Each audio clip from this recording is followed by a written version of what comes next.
એની કૃપાથી ભગવતીના 51 આદેશ છે. સારણો આજ બીજી સમાજ કેટલી આપણી માને માને છે એ તમે કહો. આપે તો માના છે, માના છોરું, પણ માના છોરું ક્યારે હોય? ઈર્ષા ને અદેખાઈ. કોઈક હારું કરતું હોય તો રાજી થાઓ, કાલે ભગવતીના આશીર્વાદ આપણા ઉપર પડશે.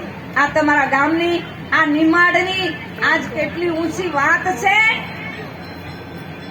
એમ જ કે નિમાડ જોવું હોય, નિમાડની જે પ્રતિબંધ, નિમાડનો જે પહેરાવ, તમે જઈને સારણો જોવો તો તમને આમ થાય કે વાકીર મેં આ ભગવતી કાશીનો પહેરાવ છે. અને બીજી વાત તો હું શું કહી શકું? હવે થોડું ઘણું નિમાડ છે, નિમાડ ગંગા જ્યાં જ્યાં મને કહે છે માં આટલી વડાઈ કરો છો તમે નિમાડની. નિમાડ તો નિમાડ હે. આટલું વાલું મને નિમાડ ક્યારે લાગે? તમે આઈમાના વસન રાખશો ને તો વાલા લાગો. બીજું આઈમાના વસનથી 51 આદર્શ નહીં પડા તો કોઈ વાંધો નહીં, પણ 500 તો આપણે પાળવાના જરૂરી છે. મારી ભગત બાપુ કીધું છે ને કે મારી તારી લીટીને લોપીને જાશે તો જાનકીના જોખમ થાય.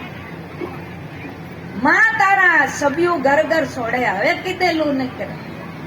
મને વિશ્વાસ છે કે હવે આપણા સારણોની ઉન્નતિ છે. માના કેટલા આશીર્વાદ છે. આશીર્વાદ પાળવાના માટે અંતરના શુદ્ધ હોવું જોઈએ. જે બીજા છે આપણું છે એવું માનીને હાલજો તો આ નાવ આપી. એક નાવ મેં બેઠા છે, એક શરણો મેં બેઠા છે, એક મંદિર મેં આપે માના શરણો મેં બેઠા છે. એનું વસન, એની કૃપાથી આપણે નહીં રાખીએ તો માના ખોળા મેં બેઠેલા સારણો બાયું એ ખોળો નહીં બગાડ્યો જાય. એ ખોળાના પવિત્ર કરવાના માટે, માના શરણો મેં આવવાના માટે ઈર્ષા દેખ ખાણ પીણ શુદ્ધ રાખવાનું આપણું ધર્મ છે, આપણું કોણ છે.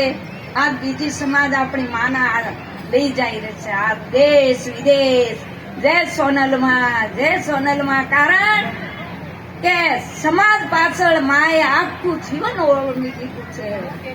આપે માના રણ નહીં ઉતારી શકીએ. મારા મેં વીતીરું હું જાણું છું. મને જો રાત વરત મને કઈ ખબર નથી પડતી દોડી, કારણ કે મારે હોનભાઈ માના વસન રાખવાના છે. એના વસન મારે રાખવા માટે ઘરે નહીં ભજન કરી શકું. ઘરે નથી મને ખાવા મળતું. હું કામ હું બહાર જાઉં.